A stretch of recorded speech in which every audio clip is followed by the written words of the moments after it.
everybody. I am a first mentor. I teach here at Webb School of Knoxville. I am an FRC head coach, and I've been involved in FIRST for more than a decade. I've worked as a head coach for an FRC team. I've been an assistant coach for FTC and for FLL. I've also, during that time, have about 10 years of experience as a judge as well, both in FLL, FTC, and FRC.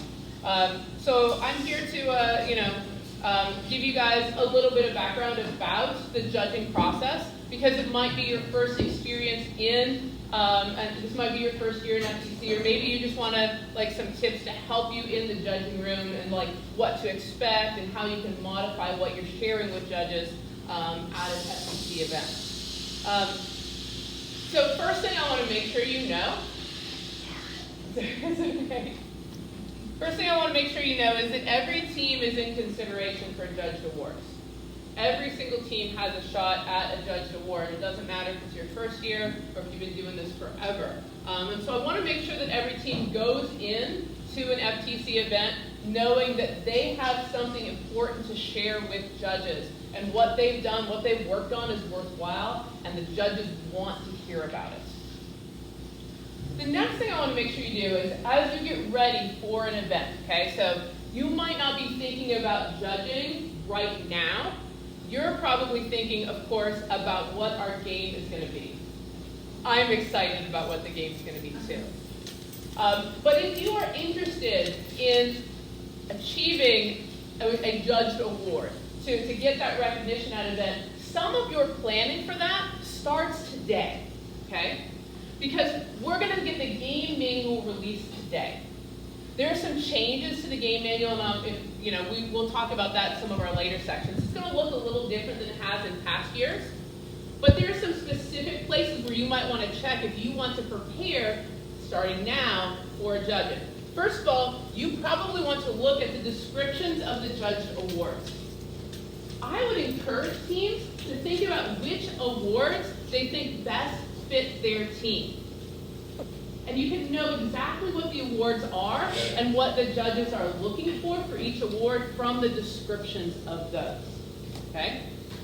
You might also look at the advancement section. So if your goal is to go to the World Championships, right? Then you need to know, what do I need to do? What awards qualify me for that spot? Okay, so if that's something you're interested in, take a look there. So thinking about judging, I want you to check those areas. Don't wait until the night before the competition to think about awards or look at the awards. Let's see, I'll skip that. So again, I would encourage you to read the award criteria and identify awards your team would like to target. And again, you can do this before you build the robots. What are your team's strengths? What do you want to highlight? What do you want to learn this year? All of those can help guide you in your robot building process and help you determine how you want to present your team in the judging room. Again, each award has a different focus, but they do have specific requirements, and those specific requirements are shared openly with teams.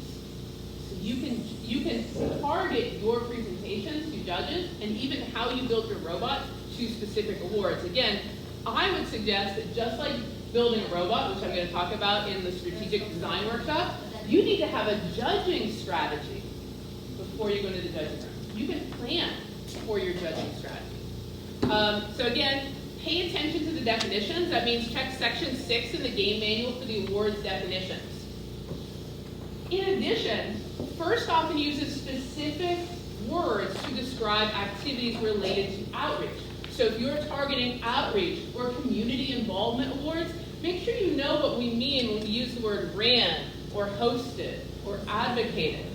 All of those have meanings that the judges have been trained to understand, okay? Because they have a handbook and a glossary with all of these terms defined as well. Are those terms in the manual? So I would say that they probably are, but we have a new format for the game manual this year. And while what may have been in there in the past, I can't say for sure what the new manual looks like, okay? So I believe they will be in there, but until we get it released today, I can't say for sure. I can only say what was in previous manuals. And so we used to have like a part 1 and a part 2 of the game manual. We don't have that anymore. But if, like, I don't know what ran Yeah, so if I don't, is there some place I can go to find it? Yeah, you can look up in the judging definitions, you can, so what it means to say mentor another team is a specific thing in terms of, you know, how first judges are reading that. Or say you started another team, that has a specific meaning. So yes, that should be in the, again, I expect it to be in the game manual or in the judging manual. So that's the next thing I want to make sure you know is that there's a game manual, but there's also a manual for judges. It is publicly available on the first website. It is a reference for you. If you scan this QR code, you're going to see last year's, the center stage judging manual, because of course this year's judging manual and those resources are not published yet for FTC judges. But you'll find this on the FTC Volunteers Resource website, which is a public website or public page on the first website. So in this judging manual, you'll see a lot more detail, and you'll learn how the judges are trained to work with you and what they are looking for specifically for different awards, how the judging panels are set up, and what it means when you know, how the first interview you have with judges might be different than the conversations you have later on in the day with judges. So in that public FTC judging manual, there are actually rubrics for each of the awards. Teams do not get this direct feedback. This feedback that comes, that the judges collect on these forms are actually for internal discussions within the judging panels, okay? But if you know, for example, that you're interested in the Innovate Award, then you can read about what the judges are looking for there. They're looking for a robot or robot subsystem that is elegant and unique in design, okay? Or they're looking for something that's creative but also stable and robust and reliable, okay? So thinking about that, you know, thinking about like what awards you're interested in or what awards might fit your team best will help you present to the judges in a specific way about your work, okay? So again, I've just pulled up one award, but if you like either go to this QR code for the center stage judging manual, or you go to, once they publish the Into the Deep manual later today, I assume it'll be later today, you can see those award descriptions. And that's available on the FTC Yes, website? this is not... New judges manual It will be. Available? Yeah, I don't know when they're publishing it exactly. I expect it to be published today or But like soon. in a few weeks you could go and look that up. Absolutely. Yeah, this is all of this information. The stuff I'm sharing with you is all information that the FTC organizations want teams to have this because we want you to be able to prepare as best you can for those interviews, which can be stressful sometimes. And some of those words that you mean to use those keywords like ran Right. an event, hosted an event, when they're speaking to the judge. That's right. What do you mean documented in the engineering? I would say both. Both. I would try to use that terminology both when speaking and presenting to judges and in the engineering notebook and be consistent with that language. So when you go to an FTC event, so I know some people are going to be going to their first FTC events this year. Great. I look forward to seeing you all there. So one of the early things you do is that your entire team goes into the judging room and presents for a panel of judges. It'll be 2 or 3 judges, and you get to present whatever you want. You have 5 minutes of uninterrupted time, and then 5 minutes in which the judges may ask questions. All right? That's only 10 minutes. It is not much time. So I really want to encourage you to plan ahead of time what you want to say in that room, because 10 minutes will not be enough time to tell the whole story of your team. It just won't. It won't be enough time to introduce everybody and give a biography for everybody on the team. 10 minutes is just not a lot of time. So plan in advance. What points do you want to get across? What are the most important things you want the judges to hear about your team? What are you most proud of? What was the most exciting moment of your season? And practice this in advance, okay? It's one thing to say, oh, okay, when we go in the room, you're going to talk about code, and you're going to talk about the CAD, and I'm going to talk about the drivetrain, right? You can do that, but then you might not have the balanced time in the judging room. Or you might miss something like, oh man, as soon as I walk out of the room, I remember that I needed to say this one thing. Practice. Don't just practice in front of your teammates, practice in front of adults. Practice in front of mentors. If you can, practice in front of another team. If you have another team you know, have them work together with you. You guys can help each other out. But remember, there's a time limit. Distribute your time relative to the importance of the topics. Again, you don't need to tell them everything. You just don't. There won't be time for that. But what are those things you really want to make sure that they hear about you? Let's see. Usually, in the judging room, you're going to have 2 or 3 judges. It'll depend on availability and who's in the room. But one thing I want you to know is that the judging panel that you see will not get to hear from every single team. Okay? They'll hear in those initial morning interviews, those 10-minute interviews where you go to a judging panel, there'll be the judges you talk to maybe talk to a quarter of the teams at the event. They won't see everyone. It is a good idea to leave them some time to ask questions. You could present for the whole 10 minutes. But often giving the judges a chance to ask you questions will allow them to dig a little deeper, to learn what they still need to know about your team. As I can tell you as a judge, I always feel like my job is to learn enough about the team so that I can advocate for them and find an award that they qualify for. So I want to learn more about your team. I want to have time to ask you a few questions so I can get that little bit more information that I need so I can say, okay, we want to follow up with that team again later on. And again, leave space for them to ask questions. You don't have to tell all the details about your CAD. Give an overview, talk about the highlights, and then the judges might ask you more later about it. In the judging room, I really think it's good to get as many people, ideally everyone on your team, a chance to talk. It doesn't have to be equal distribution of that talking time, but everyone should have something that they say of value in that judging room. And acknowledge the contributions of other team members. Okay? It's okay for you to say, I'm going to let my teammate talk about the code because she did a really good job on this, and she did a really she played a really important role in our auto routine this year. Okay? Speak positively about your teammates. Speak positively about other teams. Okay? We're in there so that your team can shine. All right?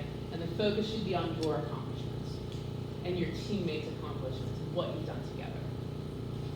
All right. In the judging room, you will be able to leave some materials with the judges. I want to encourage you, when you get the game manual today, to make sure you read up on some of the changes in the engineering notebook.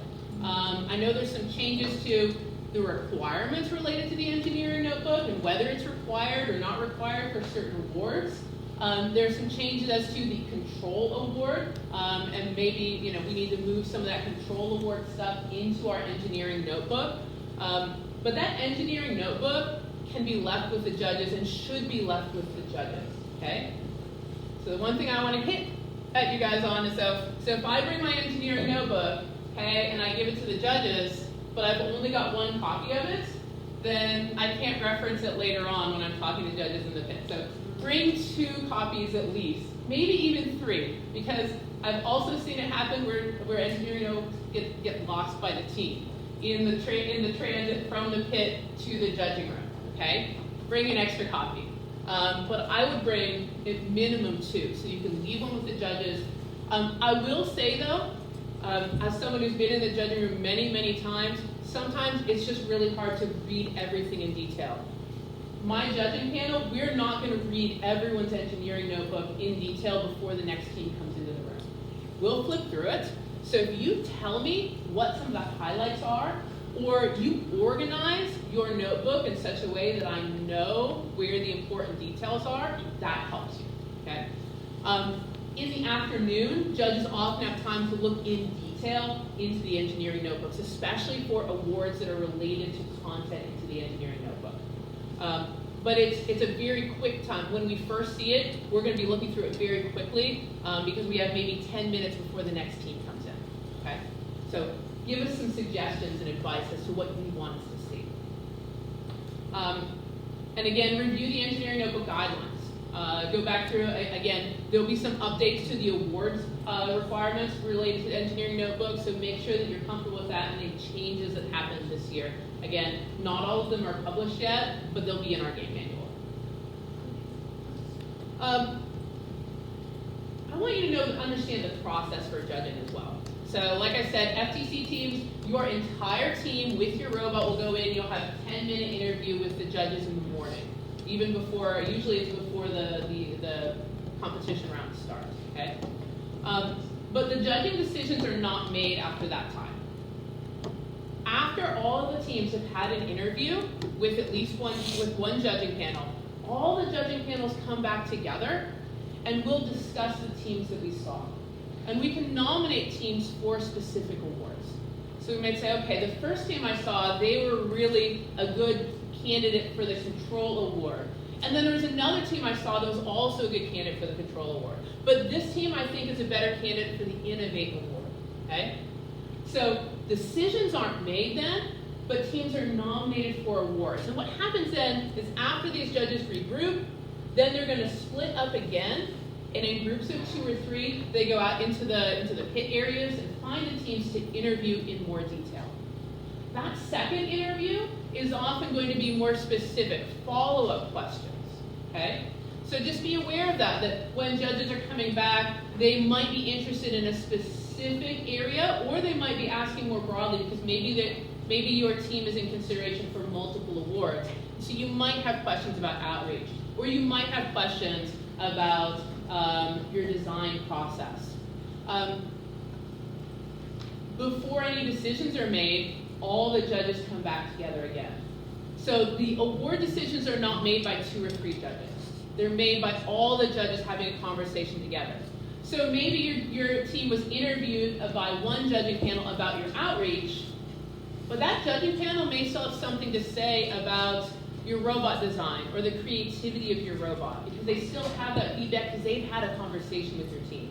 So all of the judges are involved in these decision-making processes that happen after the first interview, in that set 10-minute interview, and then the pit interviews as well. Hints for that afternoon judging session, or what you do when you were in the pit, because I can tell you, you are being observed by judges when you are outside of the judging room, okay? There are judges who are watching matches. There are judges who are walking the pit continuously, and so we do see interactions with teams. We don't want to dock a team for behavior under stress or something like that, but it is something that judges are aware of, okay? So we might comment on something like, hey, maybe you want to calm down a little bit and rethink the way you're approaching this interaction or something like that. That could happen. It'll often happen. We'll have a conversation with a mentor. I have never been in a situation where I've had to do that, and I've been doing this for a lot of years. So, but it is something that could happen. When you're in the pit as well, remember to use visuals whenever possible. Show off your robot when you're talking about, whether you're talking about outreach or whether you're talking about design. I don't care what it is. Visuals, references, anything like that. I will say that I saw the Tennessee Titans do something at FTC state championships last year, and then I had my FRC team do that. Okay, and it was a very effective method for us as an FRC team to have our. So what we did is we created a visual of all of our prototypes and put it on a board so that we could very clearly talk to judges that came to see us about the progression of our design. Visuals are great. Any documentation you have, and this is where still having that second copy of your engineering notebook would be nice, because maybe you want to flip to a page that shows something that you did in code or something like that, that you might not be able to do if you don't have that printed copy of your engineering notebook still handy. Because again, the engineering notebook can be presented in the pit if you've got a second copy. I would encourage you to try to keep at least one member of your team around the pit at all times. Okay? There may be somebody who leaves, maybe you got, but if you have your pitch empty for an extended period of time, sometimes it can be hard for the judging teams to find you. And often it's easier for judges to talk to you when you're in your pit than at the practice field or in queue, waiting for a match. We'd rather see you in your space, in your zone, at your best, when you're not distracted by, say, something happening on the practice field. So we're often trying to find you in the pit area right by your table. So if somebody's there or somebody's keeping an eye on it, and then you see judges walk by, then you can alert your team and have them come back so that they're ready for that conversation. Judges will ask if it's a good time to talk, okay? So if you are in the middle of an urgent repair on your robot, like something broke in the last match, just tell us that we need to come back later. It's okay. It will not hurt you at all to say that. Again, we want to be able to talk to you when you're at your best. So remember, the judges are going to come talk to you in groups of 2 or 3. Okay, so you're going to have a group come to you always.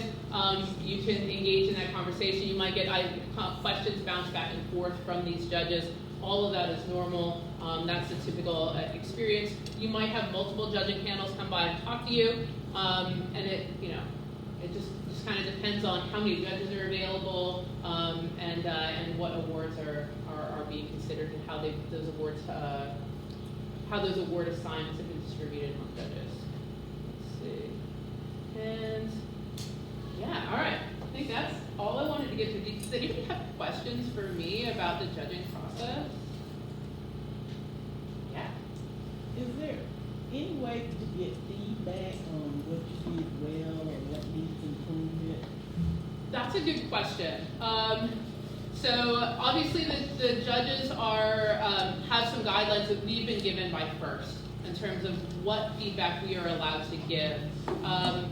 And I'm trying to remember if we have a feedback form for FTC. We do for FLL and for, yeah, kind of like, there's a one-page. But yes. It's just a one-pager that yeah. you give us to them.